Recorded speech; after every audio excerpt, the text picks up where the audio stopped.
Hi learners, ஒரு இன்ட்ரெஸ்டிங்கான ஃபீல்டை பற்றி தான் இப்போ பார்க்க போகிறோம். இந்த ஃபீல்டில் நிறைய வேலை வாய்ப்புகள் இருக்குது. நீங்கள் இப்போ தான் ஃபைனல் இயர் படிக்கிறீங்களா? இல்லை படிப்பு முடிச்சுட்டு என்ன வேலை பார்க்கலான்னு பிளான் பண்ணிகிட்ருக்கீங்களா? இல்லை இப்போ செஞ்சிட்ருக்க வேலை பிடிக்கல, இதில் ஃப்யூச்சர் இல்லை, அதனால் வேறு வேலை மாறலாம்னு இருக்கீங்களா? அதுக்கு என்னப்ப அப்படின்னா இந்த வீடியோவை தொடர்ந்து பாருங்கள். உங்களுக்கு தெரிஞ்ச ஃபீல்டு தான், ஆனால் இதில் என்னென்ன வேலை வாய்ப்புகள் இருக்குது அப்படின்னு உங்களுக்கு தெரியலையா? ஆமா, எப்படி இந்த ஃபீல்டுக்குள்ளே வர்றதுன்னு தெரியலையா? என்ன குவாலிஃபிகேஷன்ஸ் வேணும்னு தெரியலையா? கவலையே படாதீங்க. இந்த ஃபீல்டை பற்றி கம்ப்ளீட்டாக தெரிஞ்சுக்கிறதுக்கு மட்டும் இல்லை, இந்த ஃபீல்டுக்குள்ளே எப்படி வேலை வாங்குறதுன்னு டீட்டெயில்டாக பார்த்துடலாம். நாம் இங்கே பார்க்க போகிறது பப்ளிஷிங் ஃபீல்டை பற்றி தான். அப்படின்னா நம்ம எல்லோரும் சின்ன வயசுலேருந்து நிறைய புக்கு படிச்சிருக்கோம். எல்கேஜியிலேருந்து காலேஜ் வரைக்கும் புத்தகத்தோடவே தான் வாழ்ந்துட்டுருக்கோம். ஆனால் இப்போது இந்த புத்தகத்தை எப்படி க்ரியேட் பண்ணுறாங்க அப்படின்றத தான் பார்க்க போகிறோம். இந்த பப்ளிஷிங் ஃபீல்டுக்குள்ளே ஏகப்பட்ட சப்டிவிஷன்ஸ் இருக்குது. ஒவ்வொரு டிவிஷன்ஸ்குள்ளேயும் ஏகப்பட்ட வேலை வாய்ப்புகள் இருக்குது. அதை கரெக்டாக தெரிஞ்சுக்கிட்டு உங்களுக்கு எது செட் ஆகுன்னு பார்த்து அந்த வேலைக்கு போனீங்கன்னா ரொம்ப சீக்கிரம் இந்த ஃபீல்டோட டாப்பை தொட்டுடலாம். கிடைச்சிருச்சு. அதுவும் ஒரு நல்ல சம்பளத்தோட. உங்களுக்கு தேவையான பேசிக் குவாலிஃபிகேஷன் என்னென்ன அப்படின்னு பார்க்கலாம். ஒன்றும் இல்லை, ஏதாவது ஒரு degree, basic computer knowledge, general knowledge, computer knowledge இது இருந்தால் போதும். இந்த ஃபீல்டுக்குள்ளே நீங்கள் தாராளமாக வரலாம். நான் டிகிரி மட்டும்தான் முடிச்சிருக்கேன், கம்ப்யூட்டரில் எப்படி ஒர்க் பண்ணுறதுன்னு தெரியாது அப்படின்னு நீங்கள் கேட்குறது புரியுது. நீங்கள் எக்ஸ்பர்ட்டாக இருக்கணும்லாம் அவசியம் இல்லை. இப்போது எல்லாருக்கிட்டையும் கையில் ஸ்மார்ட் மொபைல் வச்சுருக்கீங்க, அதுவே ஒரு பாதி கம்ப்யூட்டர் தான். கையில் ஒரு லேப்டாப்போ டெஸ்க்டாப்போ இருந்தால் போதும், 2 டேஸில் பேசிக் கம்ப்யூட்டர் ஆப்ரேஷன்ஸ் கற்றுக்கலாம். அதுக்கு யூடியூப்பில் ஏகப்பட்ட வீடியோ டுட்டோரியல் இருக்குது. என்னென்ன டிகிரி படித்தவங்களுக்கு இந்த ஃபீல்டுக்குள்ளே வேலைவாய்ப்பு இருக்குது அப்படின்னு பார்த்துடலாம். பொதுவாக நீங்கள் என்ன டிகிரி படித்தாலும் சரி, இந்த வேலைக்கு நீங்கள் தகுதியானவங்க தான். ஏன்னா இங்கே பார்க்குறது பேசிக் குவாலிஃபிகேஷன் இருக்கா அப்படின்னு தான் பார்ப்பாங்க.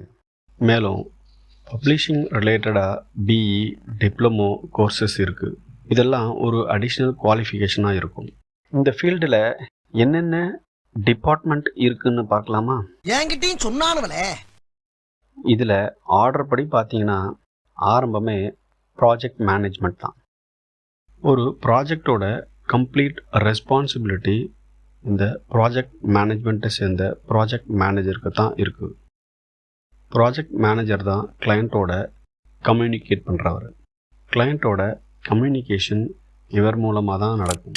இதுக்கு அடுத்து காப்பி எடிட்டிங். உங்களுக்கு இங்கிலீஷ் லாங்குவேஜ் நல்லா தெரியும், உங்களுக்கு நல்ல ஸ்கில் இருக்குது அப்படின்னு நீங்கள் நினச்சிங்கன்னா இங்கிலீஷ் பேசுகிற ஸ்டைல் உங்களுக்கு காப்பி எடிட்டராகவோ லாங்குவேஜ் எடிட்டராகவோ வர்றதுக்கு நல்ல வாய்ப்பு இருக்குது. இந்த காப்பி எடிட்டர், லாங்குவேஜ் எடிட்டர் இதெல்லாம் ஒரு கண்டினியூஸ் லேர்னிங் ப்ராசஸ். அதனால் உங்களுக்கு லாங்குவேஜ் ஸ்கில் இருந்தால் இந்த ஃபீல்டுக்குள்ளே நீங்கள் ஈஸியாக வரலாம், நல்ல சம்பளத்தோட. அடுத்தது ப்ரீ எடிட்டிங் இல்லைனா ஸ்டைல் எடிட்டிங்னு சொல்லுவாங்க. அப்படின்னா என்னென்னா, ஆத்தர்கிட்டேயோ இல்லை பப்ளிஷர்கிட்ட இருந்தோ வர கண்டென்ட் எல்லாம் இப்போது வேர்ட் டாக்குமெண்ட்டாக தான் வரும். இந்த வேர்ட் டாக்குமெண்ட்டை ப்ராப்பராக ஸ்டைல் பண்ணுறதும் பாலிஷ் பண்ணுறதும் தான் ப்ரீ எடிட்டிங் இல்லை ஸ்டைல் எடிட்டிங்கோட வேலை. இதை பற்றி பின்னால் டீட்டெயில்டாக பார்க்கலாம். Conversion. Pre editing, style editing முடிஞ்ச அந்த ஃபைலை எக்ஸ்எம்எல்லாவோ எக்ஸ்ஹெச்டிஎம்எல்லாவோ மாற்றுறது, தட் மீன்ஸ் கன்வெர்ட் பண்ணுறது, அந்த ப்ராசஸுக்கு பேர் தான் கன்வர்ஷன். அடுத்தது கிராஃபிக்ஸ், இமேஜ் ப்ராசஸிங். இதில் 2 டைப்பான ஜாப் இருக்குது. கஸ்டமரோட இன்ஸ்ட்ரக்ஷன்ஸை ஃபாலோ பண்ணி இமேஜ் ப்ராசஸ் பண்ணுறது ஒரு ஒர்க்கு. இன்னொன்று க்ரியேட்டிவ் ஆர்ட். கஸ்டமர்கிட்டேருந்து வர அந்த இன்ஸ்ட்ரக்ஷனை பேஸ் பண்ணி புதுசாக இமேஜ் க்ரியேட் பண்ணுறது. ஸோ இது ரெண்டுமே கிராஃபிக் ஆர்ட் டிபார்ட்மெண்ட்டை சேர்ந்தது. அடுத்தது copy editing, pre editing, conversion முடிஞ்சதுக்கப்புறம் அந்த கண்டென்ட்டை யூஸ் பண்ணி புக் டிசைன் ஸ்டார்ட் பண்ணணும். அடுத்தது டெம்ப்ளேட் க்ரியேஷன்.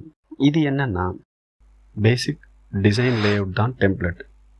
இந்த டெம்ப்ளேட்டை க்ரியேட் பண்ணுறதுக்கும் பேஜ் டிசைன் பண்ணுறதுக்கும் பல சாஃப்ட்வேர்ஸ் யூஸ் பண்ணுறாங்க.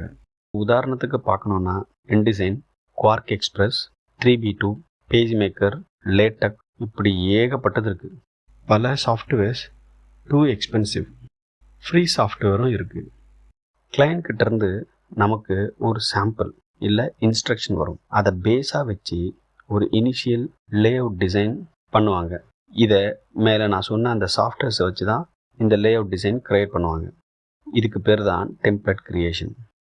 இது முடிஞ்ச உடனே கம்போசிஷன் இல்லைனா பேஜினேஷன், இது அடுத்த டிபார்ட்மெண்ட். இது என்னென்னா, மேலே சொன்ன டெம்ப்ளேட் முடிஞ்சதும் கன்வெர்ட் பண்ண டெக்ஸ்ட் ஃபைலை யூஸ் பண்ணி அந்த டெம்ப்ளேட்டில் அந்த கண்டென்ட்டை லோட் பண்ணி வேணுங்கிற இடத்துல இமேஜோ டேபிளையோ ப்ளேஸ் பண்ணி படிக்கிறதுக்கு அழகாக டெக்ஸ்ட்டை டிசைன் பண்ணுறது தான் இந்த கம்போசிஷனோட வேலை. அடுத்தது கம்போசிஷன் முடிஞ்சதும் கிளையண்ட்டோட இன்ஸ்ட்ரக்ஷன் எல்லாத்தையும் கரெக்டாக ஃபாலோ பண்ணியிருக்காங்களான்னு பார்க்குறது தான் QC, QA இவங்களோட வேலை. அதற்கு கம்போசிஷன் முடிஞ்சதும் PDF க்ரியேட் பண்ணி QC டிபார்ட்மெண்ட்டுக்கு மூவ் பண்ணுவாங்க. பப்ளிஷிங் ஃபீல்டில் சாஃப்ட்வேர் டிபார்ட்மெண்ட் தவிர்க்க முடியாத ஒரு இடத்துல இருக்குது. அதனால் சாஃப்ட்வேர் டெவலப்மெண்ட்லேயும் அதிக வேலைவாய்ப்புகள் பப்ளிஷிங் ஃபீல்டில் இருக்குது. இந்த எல்லா டாட்ஸையும் கனெக்ட் பண்ணுறது தான் பப்ளிஷிங். இந்த வீடியோவில் நிறைய டிபார்ட்மெண்ட்டை பற்றி பேசியிருப்போம். இனி வர வீடியோவில் டீட்டெயில்டாக பார்க்கலாம்.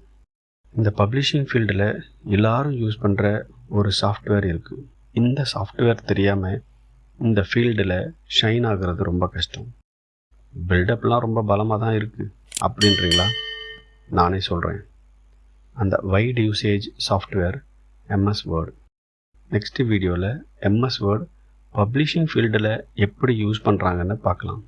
இந்த வீடியோ எப்படி புக் ப்ரொடக்ஷன் ஃபீல்டு ரன் ஆகுதுன்றதை பற்றியும் இந்த ஃபீல்டில் இருக்கிற வேலை வாய்ப்பை பற்றியும் தான் பார்த்துக்கிட்டு இருக்கோம். இந்த புக்ஸ் மற்றும் ஜேர்னல் இது ரெண்டு வழியில் ரீடர்ஸுக்கு கிடைக்குது. ஒன்று பிரிண்டட் புக்காக கிடைக்கும், மற்றொன்று டிஜிட்டல் ஃபார்மேட்லேயும் கிடைக்கும். இது முழுக்க ரீடர்ஸோட சாய்ஸ்.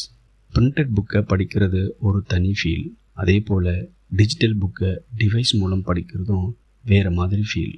ஆனால் நம்ம வேலை செய்ய போகிறது இந்த ரெண்டுத்துக்கும் சேர்ந்து தான். நீங்கள் பண்ணுற ஒவ்வொரு சப்ஸ்கிரிப்ஷனும் மேலும் நிறைய குவாலிட்டியான வீடியோ போடுறதுக்கு தூண்டுதலாக இருக்கும். Please subscribe. நன்றி.